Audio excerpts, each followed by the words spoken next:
Good morning students. Amina effort classes में आप सभी लोगों का हार्दिक स्वागत है। हम लोग हाई स्कूल में ट्रायंगल चैप्टर पढ़ रहे हैं, जिसका हम लोग अब तक 3 वीडियो देख चुके हैं। उम्मीद है आप लोग वीडियो सभी अच्छे से देखे होंगे। आइए हम लोग आज की वीडियो में उसी के आगे की पढ़ाई करते हैं।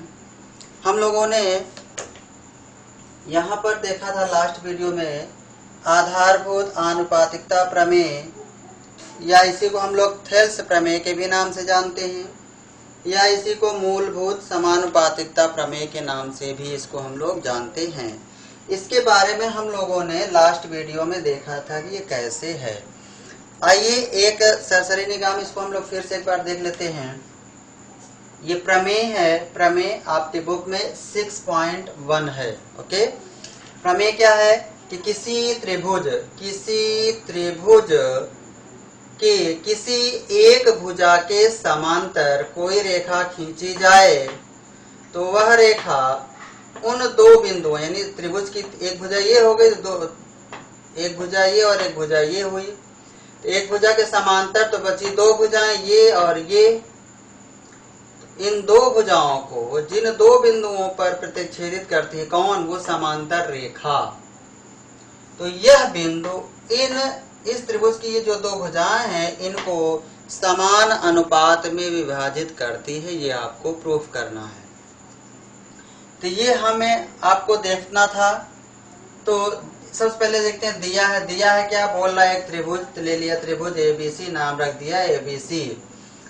कोई जरूरत नहीं है, आप इसमें PQR भी रख सकते हैं। BC समांतर DE, ये त्रिभुज हमने क्या किया, इस त्रिभुज ABC की BC भुजा के समांतर DE को खींच दिया। ओके, अच्छा, सिद्ध क्या करना है? AD upon DB। ये AD अपॉन DB बराबर AE अपॉन EC आपको प्रूफ करना है।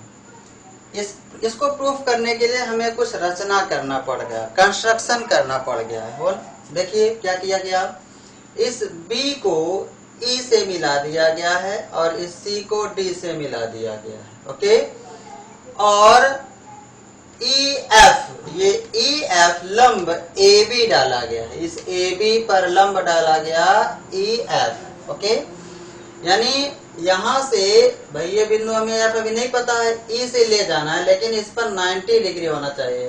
तो ऐसा ले जाते हैं जहाँ 90 डिग्री, ऐसा नहीं कि कहीं भी ले जाके मिला देंगे, वहां ले जाएंगे कि इस AB और इस EF के बीच कितने एंगल का बने, 90 डिग्री का होना चाहिए। ओके, इसी तरह DG लंब AC डाल दिया। ये रचना में लिख दिया हम लोगों ने। BE तथा CD को मिला दिया, BE तथा CD को मिला दिया, और EF लंब AB, ये लंब का चिन्ह होता है। ठीक है, EF लंब AB और DG लंब AC, ये हम लोगों ने क्या कर दिया, खींच दिया। ओके, ये हो गया रचना में। अच्छा, ये रचना क्यों करते हैं? आगे हम लोग उपपत्ति जब करते हैं तो यहाँ ये बात क्लियर होती है। उपपत्ति में सबसे पहले लिखते हैं त्रिभुज ADE एवं त्रिभुज BDE। त्रिभुज ADE और त्रिभुज BDE, देख रहे हैं दोनों त्रिभुज ध्यान से। ADE त्रिभुज BDE, ठीक है। इसमें हम लोग लेते हैं, अब हम लोग एरिया निकालते हैं। यहाँ पर इन दोनों त्रिभुजों का एरिया निकालते हैं। तो आपको पिछले वीडियो में बताया गया था एरिया, त्रिभुज का एरिया क्या होता है, हाफ आधार गुणते ऊंचाई। तो यहाँ पर हाफ लिखा गया, ये हाफ एरिया ऑफ ट्रायंगल, इसको बोलते हैं AR एरिया। ठीक है, AR से क्या होगा, एरिया किसका, ऑफ ट्रायंगल ADE का क्षेत्रफल। Okay, is equal half AD हमने क्या लिया, आधार। तो बताया गया था कि जो भी भुजा आप आधार लोगे उसके सम्मुख शीर्ष से उसी आधार पर लंब होना चाहिए, वही उस त्रिभुज की ऊंचाई मानी जाती है। ओके, इस तरह से हाफ AD और लंब EF हो गया इक्वेशन नंबर फर्स्ट। अब एरिया BD, ये AD में हमने ले लिया, अब BD का एरिया निकालते हैं। तो एरिया ऑफ ट्रायंगल, ये ट्रायंगल का साइन है, triangle BDE is equal half. अब यहाँ पर आधार किसको लिया गया है, देखिए ध्यान से, BDE को आधार क्या लिया गया, BD। तो जब BD लेंगे तो इसका सम्मुख शीर्ष ये होगा, है ना, ये होगा। तो यहाँ से इस BD पर लंब होना चाहिए। तो यहाँ से अगर इस BD पर लंब लाते थे 90 डिग्री से खुद ही बड़ा है। ये जो ED है ये इससे 90 डिग्री से ज्यादा है। अगर और इधर लाएंगे मिलाएंगे तो 90 डिग्री से ज्यादा ही बनेगा। इसका मतलब BD से हमें कुछ आगे जाना होगा। तो ये बढ़ाकर यहाँ पर ये लंब, लेकिन हम आधार BD ही लेंगे। ऐसा नहीं है कि लंब यहाँ आया तो BF ले लेंगे, नहीं, हमें BD लेना, क्योंकि हमें क्षेत्रफल किसका चाहिए, ट्रायंगल BDE का हमें चाहिए क्या, एरिया। ओके, तो इस तरह से BDE एरिया निकालते हैं तो हो जाता है BD और आधार ऊंचाई हो जाता है, ये आधार BD और EF ऊंचाई। Equation number second. इन दोनों क्या करते हैं, भाग देते हैं। समीकरण 1 बटे समीकरण 2, इसको अंश में इसको हर में लिखा। इसी तरह इसके आगे का जो भाग ये इसको अंश में इसको हर में रख दिया, कट गया, और इस तरह से आ जाता है ये। इसके बाद इसी प्रकार लिखते हैं, इसी प्रकार ADE, फिर से ADE, लेकिन इस बार इधर का त्रिभुज लेते हैं CDE को, ठीक है। इसी प्रकार हो जाएगा। तो एरिया ऑफ ADE CDE में इसको भी हल करेंगे तो आता है AE/EC, जैसे यहाँ पर ये आया है। ओके, अब ध्यान से देखिए दोनों को। तो ADE यहाँ भी अंश में, यहाँ भी ADE, यहाँ है त्रिभुज BDE, यहाँ पर है त्रिभुज BDE, यहाँ पर त्रिभुज है CD। यहाँ दोनों अलग अलग हो गया।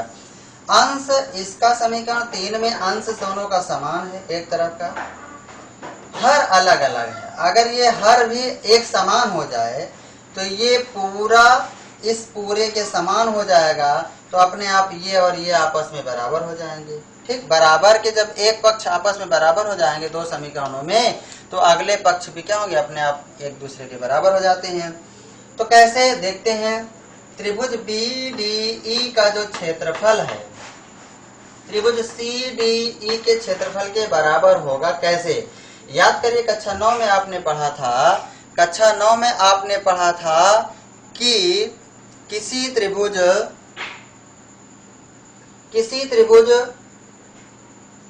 यानी कोई दो त्रिभुज हैं,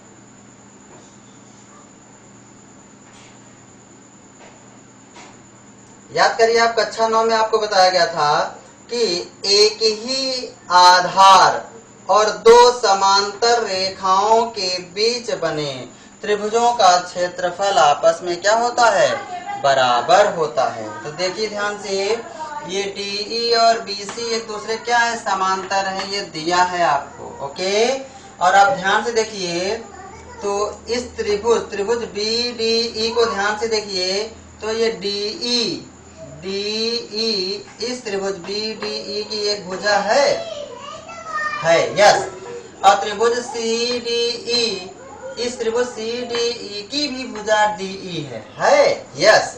यानी यहाँ से ये त्रिभुज बना और ये वाला त्रिभुज भी इसी से ऐसे बना है।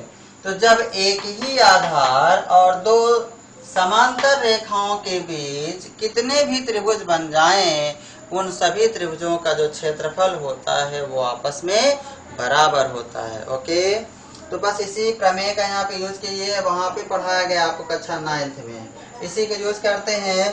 तो इस तरह से ये और ये आपस में बराबर हो जाता है, अर्थात लिखा गया यहाँ पर एरिया ऑफ ट्रायंगल BDE बराबर हो गया एरिया ऑफ ट्रायंगल CDE। ठीक है, इक्वेशन नंबर 5 ले लिया गया इसको। और समीकरण 3, 4 एवं 5 से क्या हो गया, 3 मतलब ये, 4 यानी ये, और 5 यानी ये, इन तीनों से क्या हो गया, यानी जब ये BDE और CD जब एक दूसरे को बराबर हो गए और ये अंश बराबर है, ये है, तो ये पक्ष बराबर, तो ये और ये भी आपस में क्या हो गया, बराबर। वही लिख दिया गया AD/BD = AE/EC। ओके, यही आपको प्रूफ करना था। तो ये था, ये पिछले लास्ट वीडियो में हम लोगों ने इसको समझा था, लेकिन यहाँ पे फिर से इसको रिपीट किया गया है। और इसी के आगे थोड़ा सा हम लोग इसमें उपपत्ति देखते हैं, यानी उपप्रमेय, सॉरी, इसी में हम लोग एक उपप्रमेय देखते हैं, सब थ्योरम। ये क्या चीज है देखिए, हम लोग फिर से इसको लेते हैं, AD upon BD is equal AE upon EC। Okay, तो लिए क्या करते हैं, यही हम लोग लिखते हैं यहाँ पर फिर से, AD upon BD A upon EC, ये लिख दिया। इसको क्या करते हैं, पलट कर लिख देते हैं, इसको हम लोग पलट कर लिखते हैं, तो ये हो जाएगा BD upon AD is equal EC upon AE। Okay, अच्छा, इसको पलट कर क्यों लिखते हैं, पलट कर इसलिए लिखते हैं कि हमें AD चाहिए, हमें AD चाहिए, इधर AE भी चाहिए, हमें BD और EC नहीं चाहिए। तो जो नहीं चाहिए उसको उठा के अंश में कर देते हैं और अंश को हर में। ठीक है, ऐसा क्यों करते हैं अभी आगे आप देखिएगा। इसको मैं यहाँ लिख रहा हूँ, ये है BD upon AD is equal EC upon AE। Okay, हम चाहते हैं क्या, हमारा मकसद क्या है, AB लाना है। ओके, AB कब आएगा, AD और DB को जोड़ देंगे, यानी इस BD, ये BD है, ये BD है और ये AD है, अगर दोनों को इसको जोड़ दें तो बताओ AB होगा कि नहीं।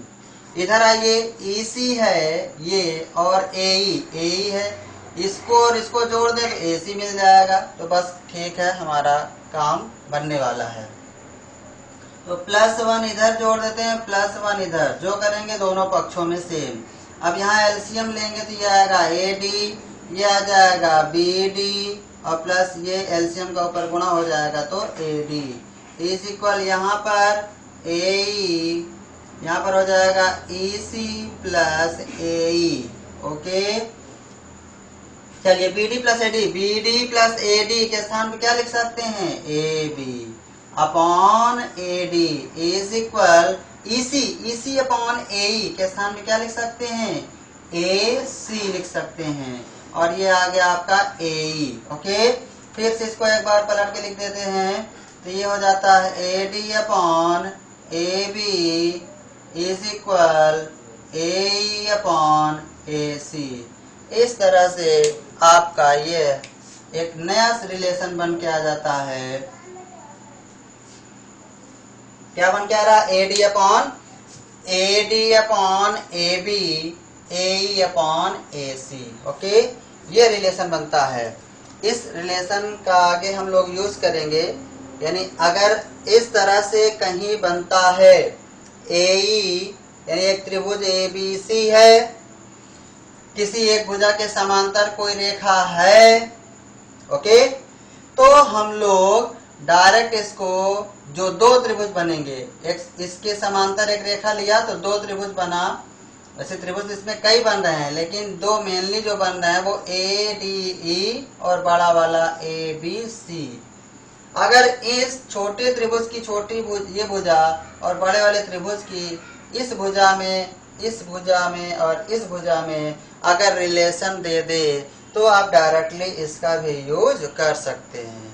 ठीक है, यानी इस प्रमेय में ये तो प्रूफ होता ही है कि भुजाओं को समान अनुपात में बांटती है, लेकिन यहाँ पर देखा जाए जो ये छोटा त्रिभुज बनता है और जो ये बड़ा त्रिभुज बनता है, ये दोनों त्रिभुजों की भुजाओं का भी अनुपात यहाँ पर बराबर आता है। ठीक है, इसका भी हम लोग यूज पढ़ेंगे। अभी आगे हम लोग पढ़ेंगे समरूपता की कसौटी, वहां पर ये बात आपको वहां पर और ज्यादा क्लियर होगी। ओके, तो अच्छा, कुछ लोगों की ये बात भी शायद ना समझ में आई हो, कैसे एक जोड़ दिया। तो देखो, जैसे A अपॉन B होता है और बराबर C अपॉन D है ना। हम चाहते हैं कि अंश में ये दोनों जुड़ जाए। बेसिक आप जोड़ सकते हो, +1 इधर भी कर दो, +1 इधर। अब एलसीएम लोगे तो b आएगा, एलसीएम से एलसीएम काट जाएगा, a आएगा प्लस, यहाँ हर नहीं होता तो एलसीएम का ही अंश में गुणा कर देते हैं तो b हो गया। इसी तरह यहाँ c + d/d हो जाएगा और इस तरह से ये बन जाता है। ओके, तो आई होप यू अंडरस्टैंड। ये प्रमेय आप लोग देखिए, ये थियरम है, पहला थियरम है। थियरम आपको अच्छे से समझना है, वीडियो को बार बार देखिएगा, ठीक है, और थोड़ी प्रैक्टिस करिएगा इसको 2 बार 3 बार 4 बार, कम से कम 1 हफ्ते लगातार एक बार 2 बार इसको रोज प्रैक्टिस करिए, 1 हफ्ते तक लगातार कम से कम, ठीक है। देखिए मैथ बाय प्रैक्टिस, मैथ आप तक जब तक प्रैक्टिस नहीं करोगे आपको दिक्कत बनी रहेगी। ओके, तो इसके लिए आप प्रैक्टिस करोगे और जब तक ये प्रमेय चलेगा, जब तक ये चैप्टर चलता रहेगा, आपको अपनी प्रैक्टिस में रेगुलरिटी बनाए रखना होगा, क्योंकि यह चैप्टर जो होता है स्टूडेंट के लिए बहुत लेंदी होता है। उनको लगता है कि प्रमेय बहुत कठिन होता है, पहले से ही माइंड में बन जाता है कि अरे प्रमेय बहुत कठिन होता है। कुछ कठिन नहीं होता है, आपको बहुत अच्छे समझ में आएगा। लेकिन जो बेसिक चीजें बताई गई हैं पिछले 3 वीडियो में, और आगे भी जो चीज छोटी छोटी चीजें को बताई जाएं, जो डायरेक्शन दिया जाए उसके हिसाब से आप चलिए। आप पैसेंस रखिए, थोड़ा सा धैर्य रखिए, जैसा कहा जाए वैसा करके देखिए, आपको प्रमेय से सरल कोई चैप्टर नहीं लगेगा, आपको प्रमेय बहुत इजी लगेगा। ओके, तो इस तरह से प्रैक्टिस करिएगा। इस प्रमेय को कम से कम 1 हफ्ते पर डे 1 बार 2 बार लगाइए। ओके, 1-2 दिन 2-2 बार लगा दीजिए, उसके बाद 1-1 दिन, 1 हफ्ते के बाद फिर आप 3-4 दिन में 1 बार कर लीजिएगा। तो ऐसे करेंगे, आप जैसा कहा जाए वैसे करेंगे तो ये चीजें आपको बहुत अच्छे से समझ में आएगी। और अदरवाइज इससे ज्यादा लेंदी कोई चैप्टर नहीं है। अगर आप मेहनत नहीं करेंगे शुरुआत में, ये आपके लिए नया है भाई, जोड़ घटाना गुणा भाग ये चीजें आप शुरुआत से ही पढ़ते चले, वो आपके लिए फेमिलियर हो गया है, ठीक है। जैसे कोई मित्र आपसे 6 से ही मित्र है, साथ में पढ़ रहा है, तो आप उसके हाव भाव स्वभाव हर चीज से, उसके गांव का नाम हर चीज आपको पता हो जाता है। लेकिन जब आप बड़ी क्लास में जाते हो, 9 में पहुंच गया, वहां से और दूर दूर के बच्चे आएंगे, तो जो अलग स्कूल से आए होंगे वो आपके लिए नए होंगे। ऐसा नहीं कि वो आते ही तो आपसे फ्रेंडशिप हो जाएगी, नहीं, टाइम लगेगा आपको उनको समझने में, उनको समझोगे कौन अच्छा है कौन खराब, तब आपको धीरे धीरे क्या होगी, फ्रेंडशिप बढ़ेगी। कब? अगर आप भी और वो भी विद्यालय आते रहेंगे तब। अगर सपोज दैट आप आ रहे हो रोज, लेकिन जो नया स्टूडेंट जो नया एडमिशन लिया है वह कभी कभार आता है ना, कभी कभार आता है, 15-20 दिन में 1 बार आ जाता है, महीने में 1 मर्तबा आ जाता है, तो उससे आपकी फ्रेंडशिप होगी? मेरे हिसाब से तो नहीं होगी। क्यों? क्योंकि वो रोज नहीं आ रहा है, वो पर डे नहीं आ रहा है, उससे आप फेमिलियर नहीं हो पा रहे हो, या वो किसी से बात नहीं करते, या आप किसी से बात नहीं करते हो, तो आप फ्रेंडशिप नहीं हो पाएगी। ठीक उसी तरह यहाँ भी ये आपके लिए एक नया है, ये आपके लिए एक नया कॉन्सेप्ट है। ओके, आप 9 में तो आपने पढ़ा था सर्वांग समता, वहां पर भी आपको बताया गया था काफी हद तक, और यहाँ पर ये समरूपता का कॉन्सेप्ट आपके लिए नया है। ओके, तो आपको क्या करना है, इसको प्रैक्टिस करना है, ठीक है। तो इस तरह से आपको ये चीजें समझ में आएंगी धीरे धीरे, थोड़ा सा पैसेंस रखिए। चलिए आइए आज हम लोग इसी का विलोम, इसी का अपोजिट भी विलोम है, थियरम है, इसी का अपोजिट, इसी का विलोम प्रमेय है। इसमें क्या कहा कि किसी त्रिभुज की किसी एक भुजा के समांतर यदि रेखा खींची जाए तो वह रेखा 2 भुजाओं शेष 2 भुजाओं को जिन बिंदुओं पर प्रतिच्छेदित करती है वे बिंदु क्या करती हैं, उस त्रिभुज की भुजा को समान अनुपात में बांटती है। ये प्रमेय है। अब इसका जो विलोम है वो क्या है, वो कह रहा है कि किसी त्रिभुज की यदि भुजाएं, कोई 2 भुजाएं समान अनुपाती हो, समान अनुपात में हो, समान अनुपात में बराबर हो, अर्थात दे दिया कि AD अपॉन DB बराबर AE अपॉन EC, ये दे दिया। तो कह रहा सिद्ध कीजिए कि वह रेखा अर्थात जो रेखा इनको प्रतिच्छेदित कर रही यह रेखा इस तीसरी भुजा के समांतर है। इसमें पहले में क्या किया कि इसके समांतर ये दिया, आपको यह प्रूव करना है कि ये समानुपाती हैं। दूसरे प्रमेय में क्या कह रहा है कि ये भुजाएं किसी त्रिभुज में एक भुजा खींची जाती है तो यह बिंदु जो करते हैं इसकी भुजा को समान अनुपात में बांटती हैं, दिया है। तो कह रहा सिद्ध करिए कि यह रेखा जो खींची गई है इस तीसरी भुजा के क्या होगी, समांतर होगी। तो इस पहले प्रमेय का क्या है वो अपोजिट, ठीक है। तो आइए हम लोग देखते हैं इसका जो अपोजिट थियरम है। अपोजिट थियरम प्रमेय 6.1 का जो अपोजिट प्रमेय है वो क्या है देखते हैं। कह रहा है यदि एक रेखा किसी त्रिभुज की दो भुजाओं को एक ही अनुपात में विभाजित करे तो वह तीसरी भुजा के समांतर होता है, ठीक है। उसमें क्या था, किसी त्रिभुज के किसी एक भुजा के समांतर रेखा खींची जाए तो यह रेखा जो समांतर रेखा खींची गई दो भुजाओं, त्रिभुज की जो दो भुजाओं को जिन बिंदुओं पर प्रतिच्छेदित करती है वे बिंदु उस त्रिभुज की भुजाओं को क्या करते हैं, समान अनुपात में बांटते हैं। लेकिन इसमें क्या कह रहा है कि यदि किसी त्रिभुज को, कह रहा है यदि एक रेखा रेखा क्या है ऐसे, यदि एक रेखा किसी त्रिभुज की को समान अनुपात में विभाजित करे तो वह रेखा तीसरी भुजा के समांतर होती है। आइए हम लोग फिगर ड्रा करते हैं तो आपको ज्यादा समझ में आएगा। देखिए कह रहा है इसमें भी दिया क्या, एक त्रिभुज आपको दिया। पहले त्रिभुज हम लोग बना लेते हैं।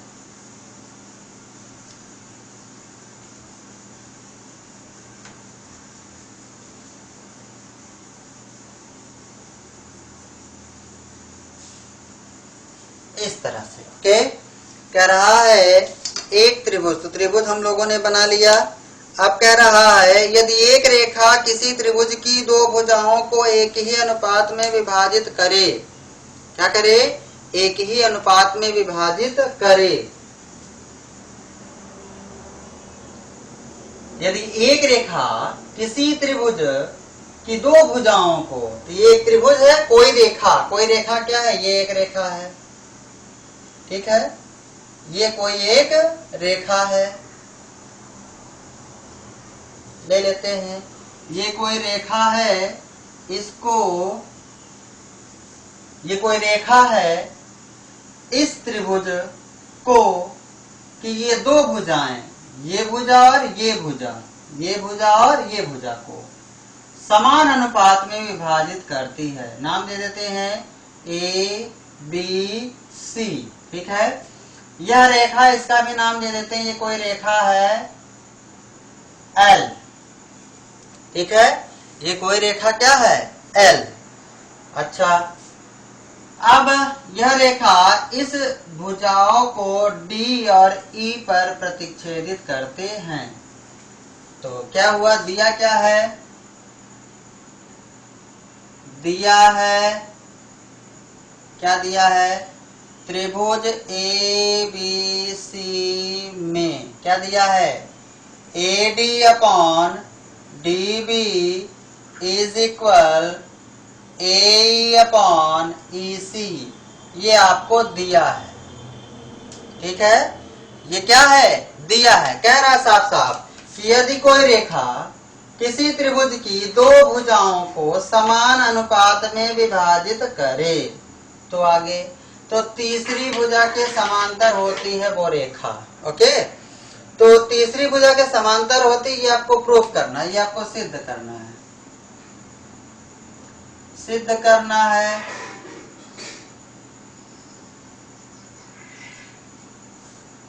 ओके, क्या सिद्ध करना है, ये इसके समांतर है, यानी डीई समांतर बीसी। याद करिए कि यह चीज पहले वाले प्रमेय में दिया था और ये आपको प्रूफ करना था। अब इसमें उल्टा हो गया, ये दिया है और ये प्रूफ करना है आपको। ओके, अच्छा, ये आपको प्रूफ करना है कि डी जो है या एल रेखा या डी जो रेखाखंड है, इसी रेखा का डी क्या है, एक रेखाखंड हो जाएगा।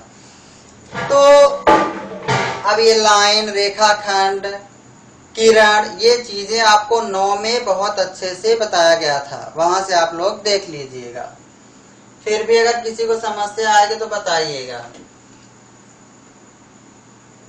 डी समांतर है बीसी, ये दिया नहीं है बल्कि आपको प्रूफ करना है। क्या करना है? प्रूफ करना है।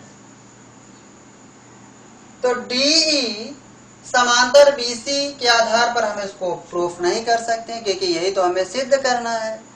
तो जो दिया है उसके आधार पर हमें प्रूफ करना होता है।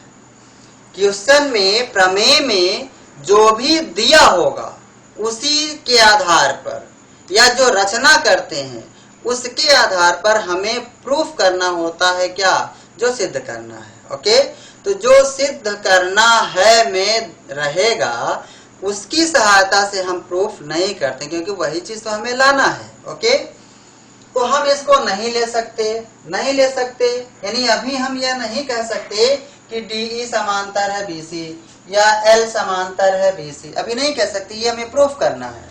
तो क्या करते हैं, एक लाइन लेते हैं, इसके अलावा एक हम लोग रचना करते हैं और यह मान के करते हैं कि यह जो हम लोग रचना कर रहे हैं ये इसके समांतर है।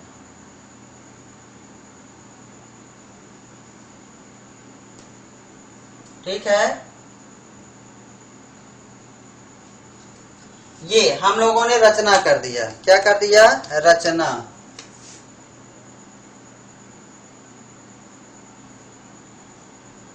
किया।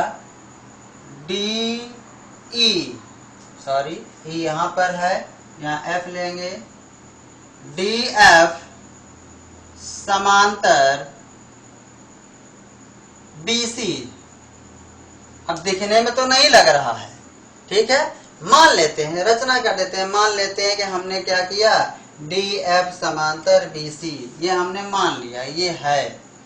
तो अब चलिए उपपत्ति में क्या हो जाएगा,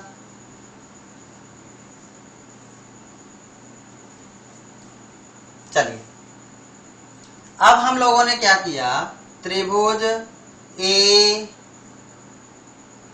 डी ई, त्रिभुज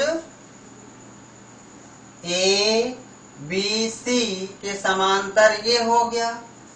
त्रिभुज ए बी सी में आपका हो गया डी एफ समांतर बी सी। कैसे? रचना से। आपको जो भी करना ब्रैकेट में दिखाना है। त्रिभुज ए बी सी में डी एफ समांतर बी सी हमने क्या कर दिया, रचना से, ये हो गया। अच्छा, तो जैसे ही त्रिभुज ए बी सी में एक भुजा के समांतर एक रेखा हो गई तो प्रमेय 6.1 से यानी थेल्स प्रमेय से क्या हो जाएगा, यह भुजा जिन बिंदुओं पर प्रतिच्छेदित कर रही है, यह बिंदु क्या करेंगे, इस रेखा को समान अनुपात में बांट देंगे कि नहीं? ठीक है, तो बांट देंगे, यस। तो हो जाएगा, इसलिए AD upon DB is equal AF upon FC। बोलो ये बनेगा कैसे? प्रमेय 6.1 से, प्रमेय 6.1 से हम लोगों ने पढ़ा है। या लिख दो थेल्स प्रमेय से, या लिख दो आधारभूत आनुपातिकता प्रमेय से, या लिखिए मूलभूत समानुपातिकता प्रमेय से, चाहे जो लिखिए।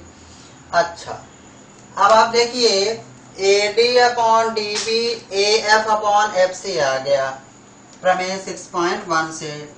अब नंबर फर्स्ट आपका मान लेते हैं, ओके।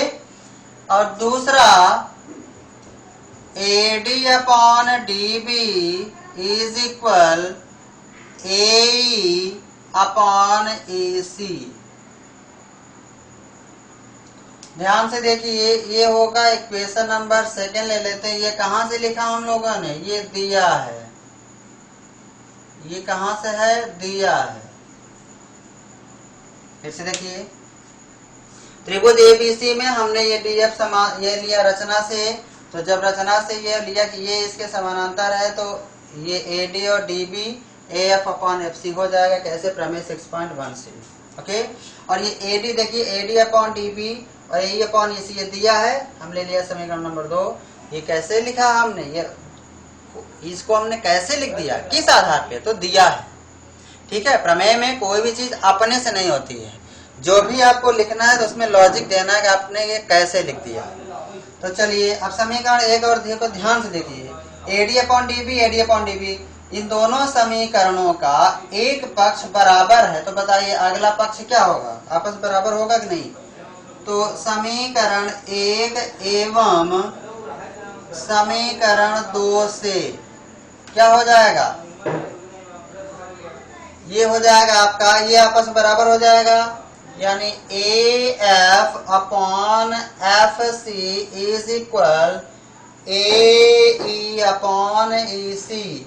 बोलिए ये होगा, बोलिए हो जाएगा, यस। अब जब इतना आ जाता है, यहाँ पर देखिए A F upon F C is equal है A E upon E C. Okay, अच्छा ध्यान से देखिए कि ये ए एफ और एफ सी अगर इन दोनों को हम जोड़ दें, ठीक है, तो क्या बनेगा, ए सी बनेगा, यस। अब ए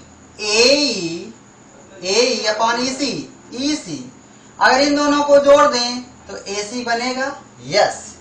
इन दोनों को भी जोड़ रहे हैं तो एसी बन रहा है, और इन दोनों को भी जोड़ रहे हैं तो एसी ही बन रहा है, यस। तो चलिए क्या जोड़ते हैं, अच्छा इसके साथ साथ हमें ये भी देना है कि हमें चाहिए क्या, तो हमें ए हमें चाहिए, तो ए हमें चाहिए, ओके, और ए एफ हमें ए एफ भी चाहिए। तो जो चाहिए उसको हमें हर में करना है, जो हमें चाहिए, जो हमें बरकरार चाहिए, उसमें कोई चेंजिंग ना हो, उसको हमेशा हर में करिए, और जिसको हटा देना है उसको अंश में कर दीजिए। तो इसको क्या करिए, एक बार पलट दीजिए, तो यह करके लिख देंगे F C upon A F is equal E C upon A. ठीक है, अब दोनों में क्या कर दीजिए, एक जोड़ दे दीजिए, दोनों में एक पलट करके एक क्या करिए, जोड़ दीजिए, क्योंकि हमें आंसर जोड़ना है। तो अब यहाँ पर एलसीएम लोगे आप ए एफ, तो ये हो जाएगा एफ सी और प्लस ये ए एफ, एलसीएम का गुना हो जाएगा तो हो जाएगा ए एफ बराबर यहाँ भी ए सी, ये हो जाएगा ई सी और प्लस ए सी। ओके, चलिए F C A F, F C और ए एफ जोड़ोगे तो क्या बनेगा, ए सी बनेगा कि नहीं, ए सी अपॉन ए एफ। अंश में तो दोनों जोड़कर ए सी बन गया, नीचे ए F is equal E C और ए ई। यहां पर ए सी कैसे आ गया जी, ए ई, ये ए है ना, पलट के लिख रहा है, तो ई सी अपॉन ए ई, यहाँ पर ए ही आएगा एलसीएम, तो यहाँ पर ए ही हो जाएगा। ठीक है, चलिए ई सी अपॉन ई सी और प्लस ए ई ऐड करोगे तो क्या बनेगा, ये भी ए सी अपॉन ए ई। ओके, चलिए अंश में देखिए तो दोनों बराबर है, बराबर के उधर बराबर के इधर, ये अंश में ए सी क्या कर जाएगा, कैंसिल हो गया। ओके, अब हुआ क्या, 1 upon A F is equal upon A. अब इसको पलट के रख दिया तो हो जाएगा क्या, ए एफ इज इक्वल ए ई, यानी जो ये ए एफ है, ए एफ बराबर है ए ई। ध्यान से देखिए, ए एफ बराबर आया ए ई। अब बताओ ये कैसे संभव है? यानी AF और AE बराबर आ गया। इसका मतलब है कि बिंदु F और बिंदु E दोनों क्या हैं? उभयनिष्ठ बिंदु हो गए। यानी यह EF, F और E दोनों इसी पर स्थित हैं। ओके, दोनों इसी पर, दोनों AF बराबर हो गया AE, तो दोनों बिंदु उभयनिष्ठ बिंदु हो गए। अर्थात यह बिंदु F भी E पर आ गया। तो जब E पर है, इसका मतलब है कि ये जो L है या DE है वो BC के समांतर है।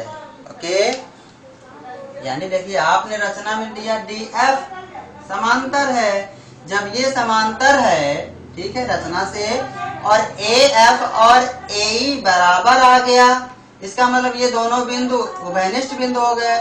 तो जब DF समांतर है और DF DE है, तो DE भी समांतर हो जाएगा BC के। ओके, तो बस इसके आगे इसी पर लिख देते हैं कि अर्थात बिंदु F व बिंदु E एक ही बिंदु हैं, एक ही बिंदु हैं या उभयनिष्ठ हैं। ठीक है, एक ही बिंदु है। उसके बाद यहां लिख देता हूं, एक ही बिंदु है, अतः DF व DE एक ही रेखा होंगे, एक ही रेखा होंगे। इसलिए जब DF समांतर BC है तो DE समांतर BC होगा। ठीक है, इसलिए यानी जब DF समांतर BC है रचना से, तो DE समांतर भी BC है। ओके, बात समझ में आ गया? इस तरह से आपका ये जो प्रमेय 6.2 है, यानी 6.1 का अपोजिट, ये आपका प्रूफ हो जाता है। ओके, आई होप आप लोग समझ गए होंगे। फिर भी अगर कहीं समस्या होगी तो आप लोग क्या करिए, बताइएगा कमेंट करके। और आइए, ये प्रमेय शुरू करने से पहले हमारा जो एक्सरसाइज है 6.1 को हम लोग देखते हैं। 6.1 इसको हम लोग हल ही कर लेते हैं। एक्सरसाइज 6.1,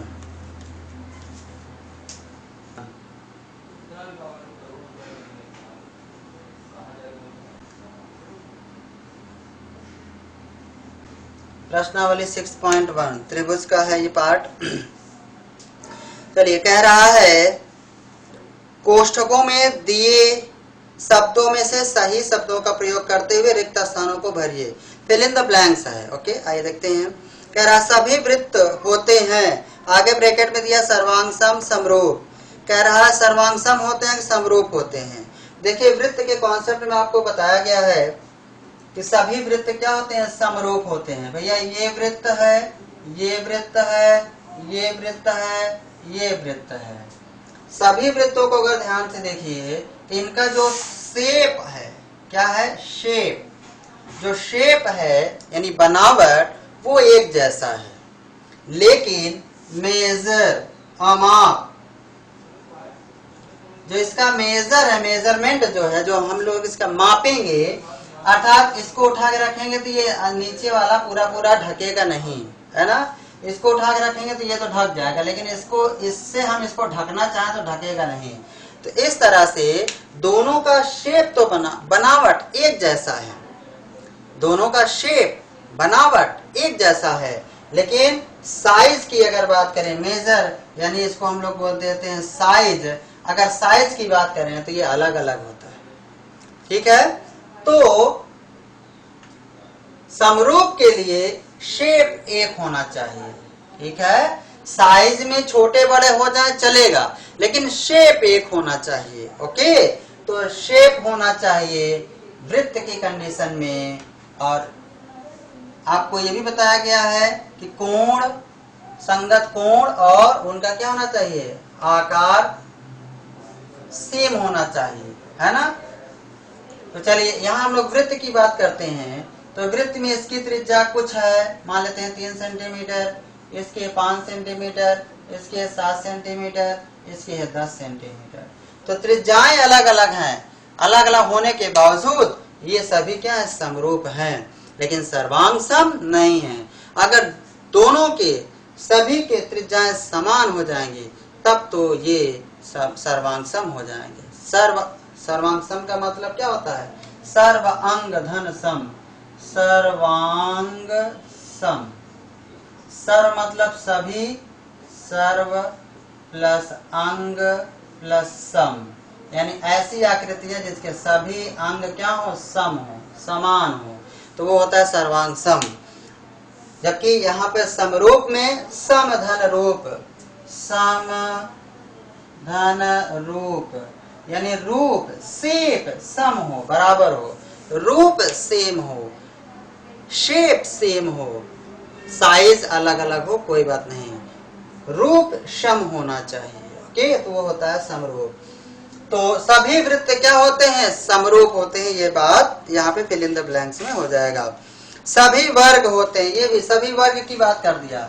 ये छोटा वर्ग है, ये बड़ा वर्ग है, यस, ये दोनों समरूप हैं क्योंकि दोनों का शेप एक है, साइज अलग अलग है, वो बात अलग है। सभी क्या है, ये जैसे इसकी सभी भुजा 3 सेंटीमीटर हैं, इसकी भुजा 7 सेंटीमीटर है, लेकिन दोनों की बनावट क्या है, सेम है, सेम है, तो ये भी क्या हो जाएगा, समरूप हो जाएगा। यहाँ कह रहा सभी त्रिभुज, तीसरा पार्ट, सभी त्रिभुज समरूप होते हैं, सभी त्रिभुज समरूप होते हैं, यानी कैसे त्रिभुज, समद्विबाहु की समबाहु, तो क्या हो जाएगा यहाँ पे, समबाहु। ये भी आपको बताया गया है कि समबाहु त्रिभुज, यानी ये मान लेते हैं ये 3 सेंटीमीटर का त्रिभुज है और एक हम लोगों ने लिया 7 सेंटीमीटर का समबाहु त्रिभुज बनाया, 7 सेंटीमीटर त्रिभुज का, तो ये भी समबाहु, ये भी समबाहु, तो दोनों का क्या हो जाएगा, शेप सेम हो जाएगा, साइज अलग अलग है, कोई बात नहीं, शेप सेम है।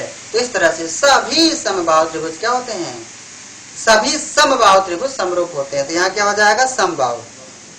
फिर कह रहा भुजाओं की समान संख्या वाले दो बहुभुज समरूप होते हैं यदि उनके संगत कोण बराबर हो और उनकी संगत भुजाएं क्या हो, समानुपाती हो या अनुपातिक हो। तो यहाँ पर क्या हो जाएगा, पहले क्या हो, जिनके संगत कोण क्या होंगे, बराबर होंगे। तो यहाँ दो ब्रैकेट में 2 दिया, बराबर और समानुपाती, तो बराबर पहले हो जाएगा और फिर उनकी संगत भुजाएं क्या होती हैं, समानुपाती होती हैं। ओके, चलिए क्वेश्चन नंबर 2 कह रहा है निम्नलिखित युग्मों के 2 भिन्न भिन्न उदाहरण दीजिए। एक काम करिएगा, ये जो फिल इन द ब्लैंक्स है आप बुक में ना लिखिएगा, फेयर कॉपी में नोट करिएगा इसको, ताकि जब आप रिवाइज करो तो आपको यहाँ सोचना पड़े। अब अगर इसमें फिल कर दोगे बुक में ही, तो आप जब इसका प्रैक्टिस करोगे या रिवीजन करना होगा तो सीधे आपको आंसर मिल जाएगा, लिख दोगे तो ऐसा नहीं करना। फिल इन द ब्लैंक्स या टिक करने वाले जो होते हैं बुक में, उसमें आप टिक ना करिए, ठीक है, उसको आप रफ में के लिखिए, ताकि जब आप उसको दोबारा पढ़ें तो आपको सोचना पड़े, दिमाग लगाना पड़े कि यहाँ क्या होगा, ठीक है। चलिए निम्नलिखित युग्मों के, क्वेश्चन नंबर 2 देखते हैं, निम्नलिखित युग्मों के 2 भिन्न भिन्न उदाहरण दीजिए। समरूप आकृतियां, दो उदाहरण कह रहा है, समरूप आकृतियां। पहला क्या है, समरूप आकृतियां, तो यही लिख दो भैया, 2 वर्ग, कोई भी 2 वर्ग क्या होते हैं, अलग अलग भुजाओं वाले 2 वर्ग जो होंगे वो समरूप होंगे। 2 अलग अलग त्रिज्याओं वाले वृत्त भी क्या होंगे, समरूप होंगे, ठीक है। तो ये 2 हो गया, 2 समरूप आकृतियां। कोई 2 वृत्त अलग अलग त्रिज्या के होते हुए भी क्या होंगे, दोनों समरूप होंगे। कोई 2 वर्ग अलग अलग भुजाओं वाले वर्ग भी क्या होंगे, आपस में समरूप होंगे, ठीक है। फिर कह रहा है ऐसी आकृति जो समरूप नहीं है, तो क्या करिए आप, वर्ग और वृत्त ले लीजिए, ठीक है। क्या कह रहा है ऐसी आकृति जो समरूप नहीं होती हैं, भाई वर्ग और वृत्त ले लो, क्या समरूप होंगे, नहीं होगा। वर्ग और ट्रायंगल ले लो, क्या ये दोनों समरूप होंगे, नहीं होंगे। रेक्टेंगल ले लो, रेक्टेंगल और स्क्वायर ले लो, क्या ये दोनों समरूप होंगे, नहीं होंगे, क्योंकि रेक्टेंगल में अपोजिट साइड्स आर इक्वल होते हैं, यानी सम्मुख भुजाएं समान होती है, प्रत्येक कोण 90 अंश होता है, जबकि वर्ग में सभी साइड्स इक्वल होते हैं, हालांकि प्रत्येक कोण 90 अंश होता है इसका भी, लेकिन साइड इक्वल नहीं है इसलिए ये समरूप नहीं होगा। ठीक है, तो इस तरह से दो आप जो समरूप नहीं है उसको भी आप बता सकते हो। चलिए तीसरा प्रश्न कह रहा है बताइए कि निम्नलिखित चतुर्भुज समरूप है या नहीं। चित्र दिया है दो, आपसे पूछ रहा है कि बताइए यह समरूप है या नहीं।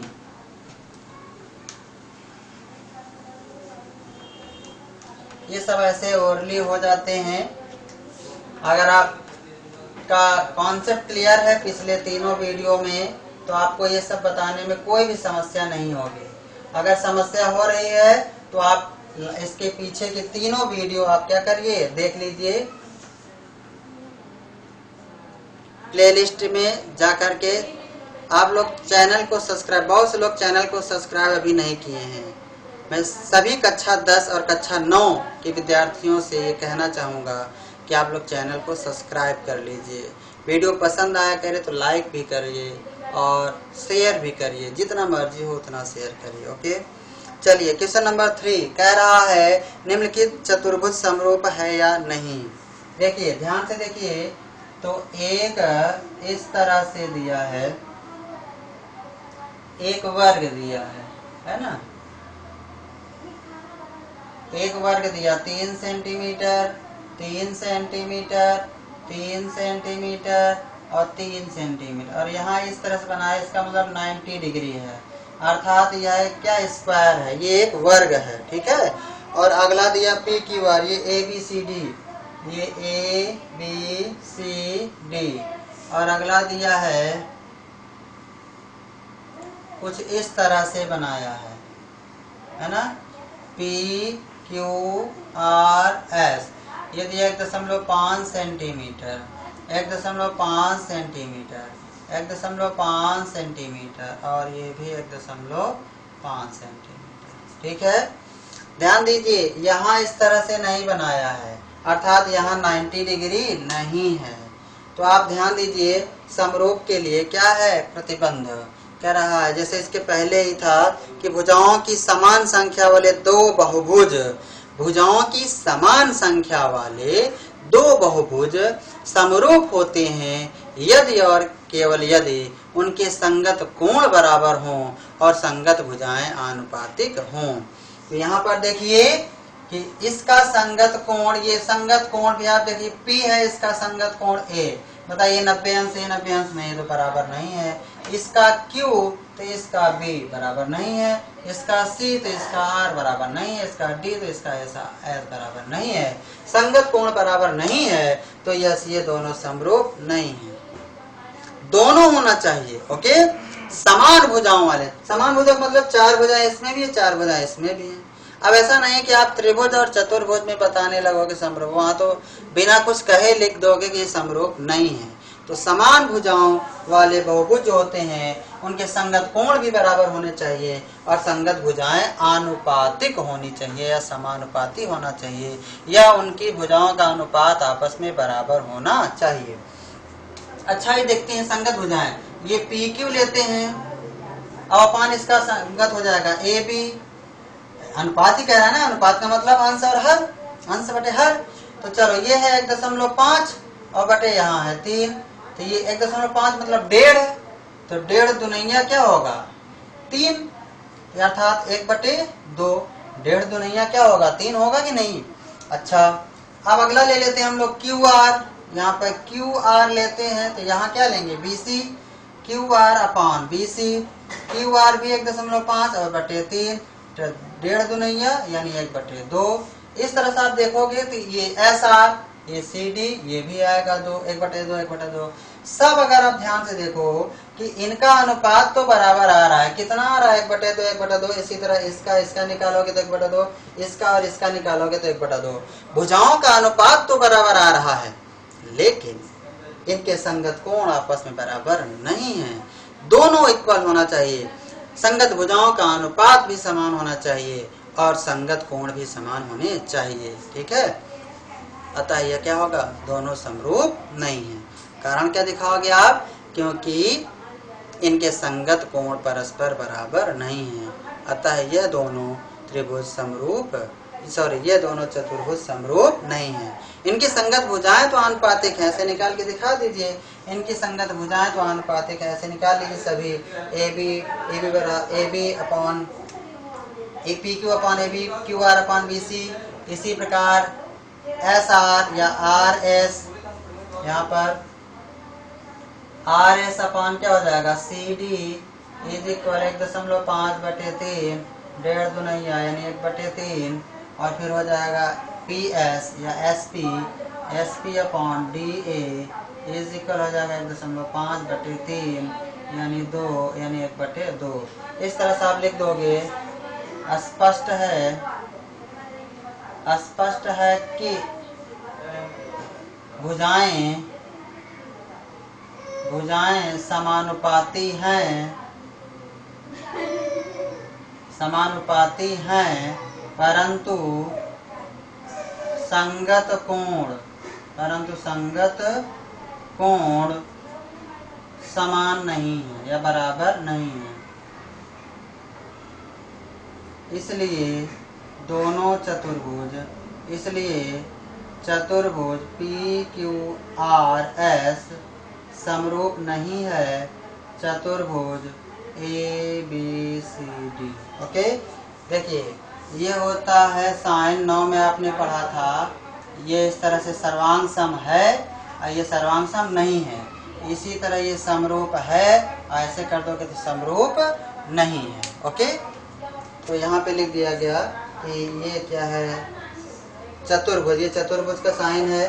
जैसे त्रिभुज करना तो ऐसे बना देते हैं, ये त्रिभुज पढ़ देंगे। इसी तरह चतुर्भुज ऐसे बना दो तो ये चतुर्भुज बोलेंगे। तो चतुर्भुज PQRS समरूप नहीं है चतुर्भुज ABCD। ओके, तो आई होप यू अंडरस्टैंड। इस तरह से एक्सरसाइज हमारा 6.1 फिनिश होता है। हम लोग अगली एक्सरसाइज पढ़ेंगे 6.2 कल। ओके, हम लोग नेक्स्ट वीडियो में पढ़ेंगे, और तब तक के लिए हम लोग वेट करते हैं। ओके, जय हिंद।